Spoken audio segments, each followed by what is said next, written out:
All right, I'm going to talk a little bit about my Olympic experience from this past Olympiad in Beijing, '08, and just talk a little bit about what separated Henry, from his competition. And one of the things that I noticed the most was his belief in his environment that he was training in. And it wasn't always that way. There was actually times, even in '08, where he lost some close matches, and even in January of '08, we went over to Krasnoyarsk, Siberia, and he went 0-1 there and came back and was kind of lost and kind of wandered around, didn't know where to go. He wanted to do this, he wanted to do that, and I was a little bit against it, and we ended up letting him do that, and he strayed out. He reached out to some other places, went here to train, went there to train, and when he came back, he was even more of a mess in the sense that he kind of lost his entire vision for what was going to be able to create that Olympic gold medal experience for him. And when he came back, we had a dual meet against Belarusia. They came into town for the Schultz, and then we went down to New Mexico and did a duel, and he wrestled a kid named Gadziev and lost a match where he was his timing was off, his mindset was off. You could just tell he was bothered by a lot of things, and I think he was thinking that, after the Krasnoyarsk, he comes back to Colorado, he's frustrated, so he needs to reach out and go somewhere else to fix this. He needs to do this and get these ideas from here, and he needs to do that and get those ideas from there.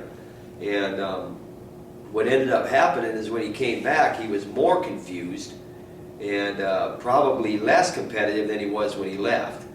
And from my experience there, after that event in New Mexico, when we got back to Colorado, he came to me and he said, "I'll do anything I tell you."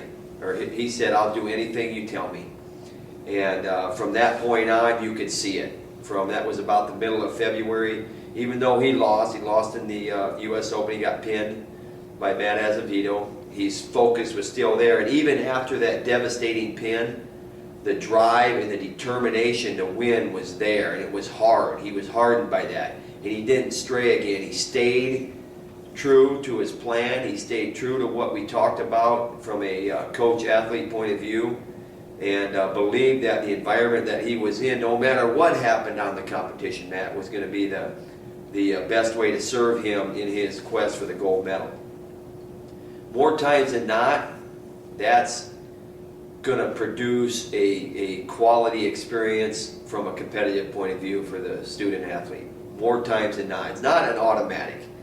Not an automatic. I know guys that have out-trained the entire world, maybe 3 or 4 to 1, and have lost key matches in their quest to become the best in the world at that given time in history.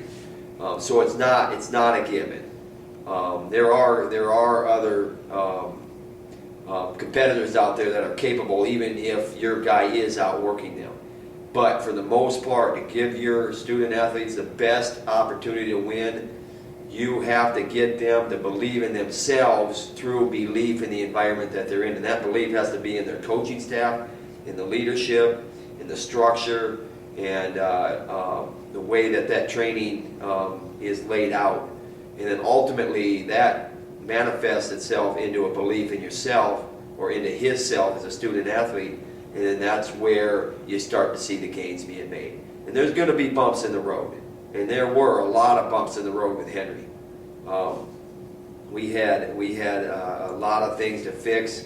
And I feel like he did a really, really good job of realizing all of a sudden that, there's only one way to do this, and that's to believe in the environment that I'm in and go forth from there.